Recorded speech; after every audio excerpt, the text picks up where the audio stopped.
hasta antes del 2014, del decreto real, estaban con que no había préstamo público, o era una limitación, ahora seguro que es una limitación. Antes directamente era, no existía la excepción o limitación de préstamo público. Con este decreto lo que se hace es efectivizar cómo se va a cobrar. Porque los derechos de autor, ¿cuánto sale el derecho de autor? ¿Cuánto sale? No hay un mercado. Eso se negocia. Se negocia con el Estado, en este caso, o que por decreto dice cuánto, o se negocia en cada caso con una gestora colectiva. Pero no es que hay un sistema. Mañana pueden cambiar el sistema. En realidad es el lobby de los libreros y las editoriales españolas con el Parlamento o en este caso el gobierno central.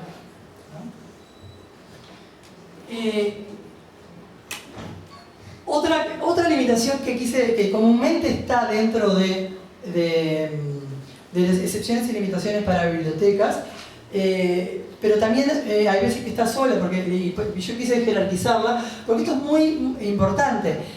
¿Cuántas obras tenemos? Más que nada, hay mercados chicos que a ninguna editorial le interesa.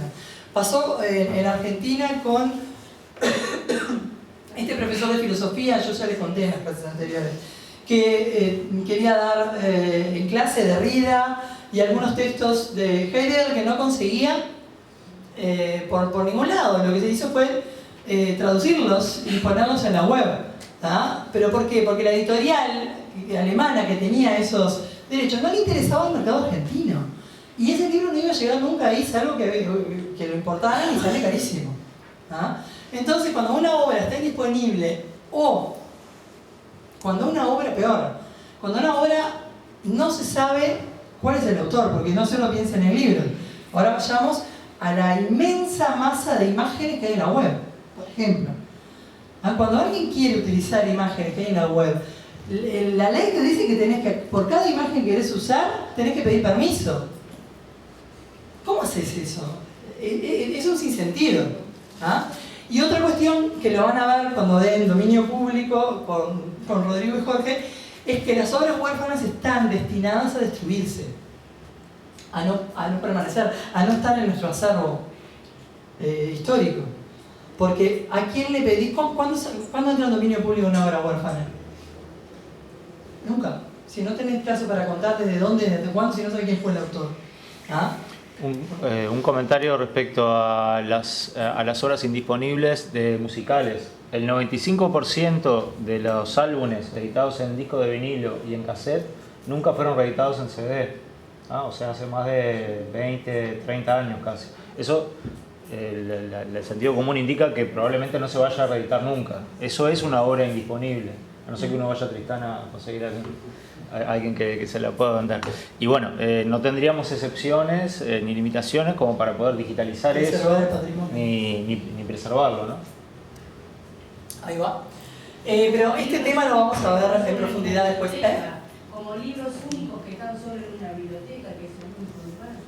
Claro, o sea, ahí corren excepciones para la biblioteca, y si ese libro único además es obra huérfana, excepciones para obras huérfanas. En España, algo bueno tienen en España, porque yo siempre pongo a España como el peor ejemplo del mundo, pero no. Tienen un sistema en el que nosotros, por ejemplo, tenemos un consejo de derechos de autor, ellos también tienen un consejo de derechos de autor. Entonces hay un procedimiento por el cual, en vez de ser una excepción, lo que hicieron fue redactar un procedimiento de declaración de obra huérfana. Entonces, cuando alguien cumple con determinados pasos que son hacer una búsqueda básica, demostrar que hiciste una búsqueda razonable del autor, demostrar que, no sé, te contactaste con... O sea, tenés que probarlo. Presentás toda la prueba ante el Consejo de Derechos de Autor y ellos miran, te validan y se declara huérfana la obra. ¿Eso qué significa? Que se puede usar no solo por el que hizo el trámite, sino que hay un registro de obras huérfanas en el que se cataloga y cualquiera las podría usar. El autor, si aparece, va, reclama y sale del registro y listo. Otra cuestión importante en Uruguay es el tema de la libertad de panorama. ¿Ah? No, esto es muy cómico porque la gente... nadie sabe nada de esto, pero esto es lo que menos te podés imaginar. La libertad de panorama no solo... a ver, primero, ¿qué es? Es la posibilidad de registrar fotográficamente obras que se encuentran en la vía pública o en espacios públicos. ¿No? Eso también debería estar de forma expresa. Es más, el artículo 45 parece que estuviera planteando una excepción, porque dice, las obras que estén en la vía pública, tanto fachadas, ojo, no son solo obras plásticas, la fachada de los... Uno podría sacar la foto de la fachada de un edificio, ¿no? Porque son obras del arquitecto, o sea, el arquitecto está protegido por el derecho de autor. El artículo 45 lo que dice es que las obras que estén en la vía pública podrán reproducirse siempre y cuando se consideren salidas del dominio privado. Es casi textual. ¿Qué significa eso? Que vos podés hacer. Las obras que están en la vía pública podrán reproducirse siempre y cuando se consideren salidas del dominio privado. El dominio privado es lo opuesto a... ¿Cuándo algo está en el dominio privado? Hagamos la inversa. Cuando el autor está vivo o cuando estamos dentro de los 50 años si ese inciso dentro del artículo 45 está o no está, es exactamente lo mismo. No sé qué estaba tomando el legislador que redactó eso. Porque lo que está diciendo es que las obras que están en la vía pública se podrán fotografiar después de 50 años de la muerte del autor. No hay otra forma de interpretarlo. Lo único que está permitiendo es que los que sacan la foto no paguen dominio público pagando. Exacto. Hay una consecuencia, tenés razón. Tenés razón. Era bien. Lo único que está permitiendo ahí es que los que saquen la foto después de que el autor murió y pasaron 50 años, cuando está en dominio público, de que no tengan que pagar dominio público pagante. Porque se está exceptuando que será libre, así arranca, será libre la realización de... Entonces, si es libre, porque no tenemos que hacer nada, ni siquiera pagar. Pero eso es súper rebuscado, además. Y meterlo dentro de un artículo de excepciones es malo, porque además uno lo lee y dice, ¡ay, qué bueno! Por lo menos tenemos libertad de panorama. No, léelo bien. No tenemos. ¿Ah? Hay casos muy... Esto, por ejemplo, a ver si tengo el otro. Estos monumentos no se podrían fotografiar, porque todavía no están... No, hay uno como el que Belloni. No, Belloni el 1 de enero del año que viene. Ahí va. Murió en el 65, 50 años más lo que falta para el 1 de enero del año que viene. ¿Me recordás que tengo que cambiar la presentación en esa fecha? Yo te armo otro. Genial. Bien. Hay un caso sobre libertad de panorama. Hay dos casos que están muy buenos. Decime.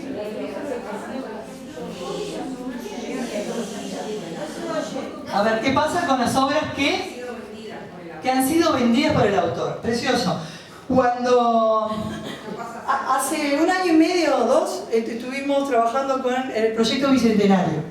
El proyecto Bicentenario, junto con Wikipedia y Creative Commons, sacó un concurso que se llamaba Wiki Loves Monuments. Wiki Loves Monuments.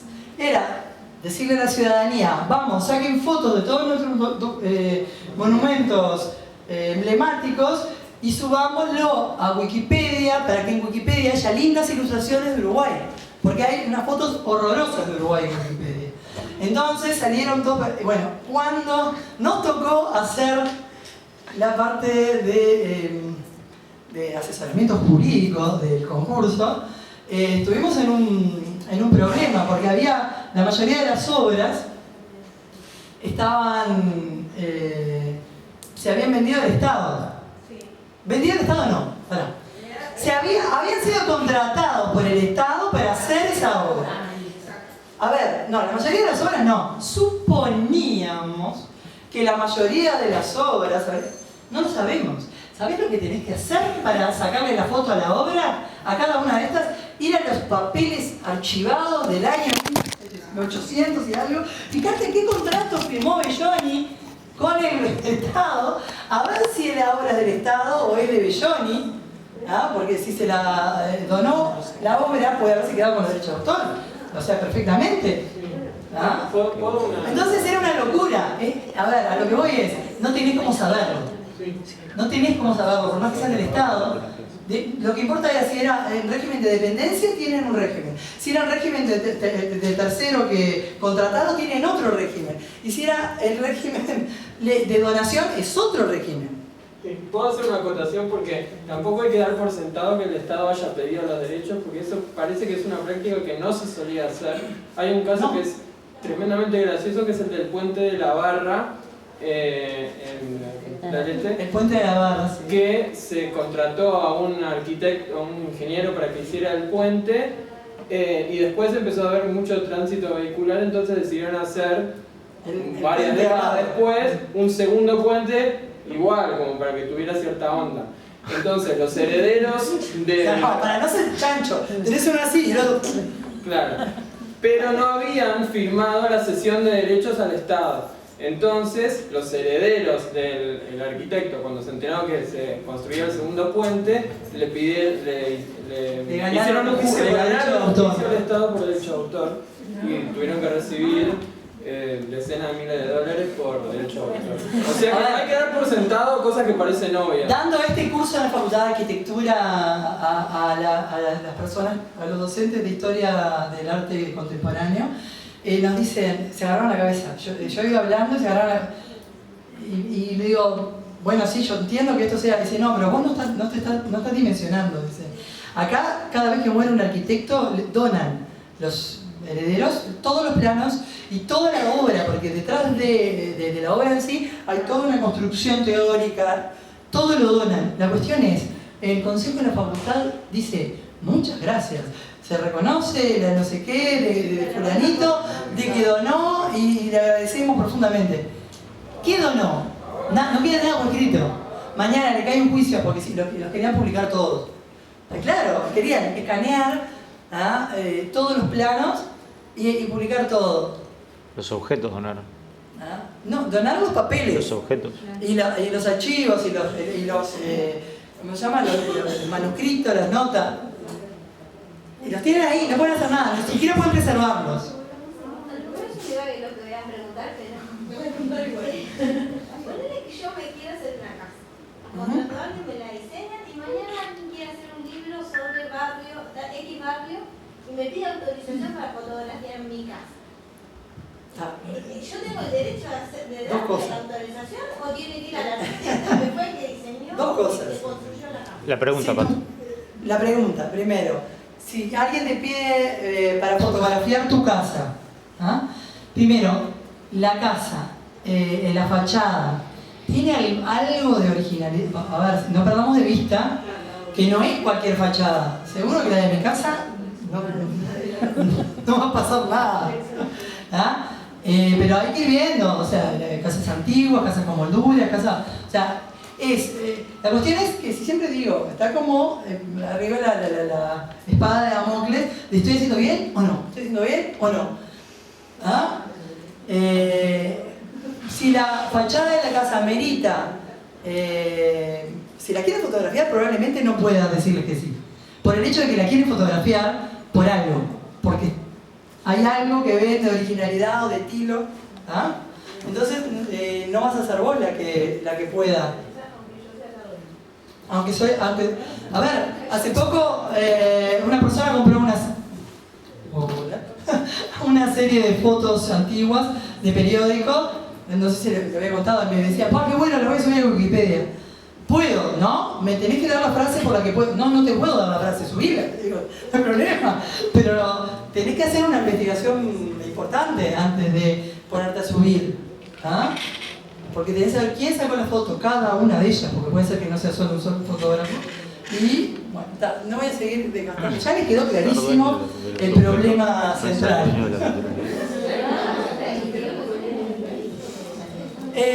Hay legislaciones que no tienen copia privada, hay legislaciones que no tienen excepción de copia privada, Y lo que hacen para legalizar la actividad en la web es generar limitaciones y excepciones de hipervínculo y de linking, por ejemplo. ¿Ah? Y además, pero además la copia privada que vimos que era reproducir un archivo que está en la web, por ejemplo. A la copia privada no solo en la web, es en todo, es reproducir sin fines de lucro. Pero en la web es cuando uno descarga, le está legalizando ese acto. Pero en vez de descargar, nosotros hipervinculamos el archivo. No estamos reproduciendo el archivo, estamos haciendo un acto de comunicación pública. ¿Qué es hipervincular? Es un acto de comunicación pública. Estamos comunicando. Y ya vimos que dentro de los verbos está incluido todo lo que tiene que ver con comunicar al público. ¿Por qué quiere cobrar ahora Ejeda? Por lo que vemos en las pantallas de la peluquería. La peluquería considera que está haciendo un acto de comunicación pública de lo que está pasando en la pantalla. Es exactamente lo mismo que un hipervínculo. Yo estoy poniendo a disposición algo, te estoy pasando por hipervínculo un contenido. ¿Ah? Entonces, ¿qué pasaría si todos los contenidos de los bares fueran Creative Commons? Es un imposible eso. ¿Qué pasaría si todo el contenido... Lo que hay en el televisor que te muestra el de los bares sea Creative Commons, no podrían ir a comprar. Pero eso que vos me estás diciendo es un imposible. ¿Por qué? La misma organización Creative Commons, en la última reunión que hubo a nivel mundial, sacó un comunicado, o sea, todos participamos de un debate importante que tenía que ver con qué era los capítulos Creative Commons. ¿Podemos hacer activismo y reforma de las leyes de copyright? ¿O no podemos? ¿O nos dedicamos solo a difundir las licencias? Porque queríamos blanquear la situación, porque en cada país estábamos haciendo cosas diferentes. ¿Ah? Y llegamos a la conclusión de que desgraciadamente las licencias son un parche a una realidad que tiene que cambiar. Vos podés emparchar mucho algo, pero va a seguir funcionando mal. Porque convencer a cada uno de los autores de toda la humanidad, cuando cada persona en el planeta es hoy un autor, porque de hecho todo el mundo produce cosas, eso es imposible. ¿Ah? Lo único que sirve es para paliar un poco las ilegalidades. Pero, de hecho, lo que hay que hacer es reformar las leyes. ¿Ah? En cuanto al concepto de deep linking, ustedes cuando están navegando en una página web y encuentran el enlace a un PDF, hacen clic y se abre en el navegador y dicen, qué bueno este artículo, le copio la URL al PDF y se lo paso por mail a un amigo. ¿Qué están haciendo? No están hipervinculando directamente la página de donde está eso. Están haciendo un hipervínculo profundo hacia un contenido específico. También nos pasa que cada imagen que hay en la web tiene su propio hipervínculo. Estás en un sitio web y cada elemento tiene su propio hipervínculo. Eso es el deep linking. Es pasar no el link de todo el sitio, sino el link de un elemento del sitio. Como un PDF. Que en Colombia siempre existe el caso de que se dio una demanda en lo que una página web que vendía promociones a todos los que pasaban por su página principal y por eso ganaba, y las que pasaban por la página principal después iban al contenido. Pero resulta que no le gustaba que le hipervincularan el contenido, porque los que recibían el vínculo iban directo al contenido, pero no pasaban por su página principal. Entonces hicieron una demanda y ganaron.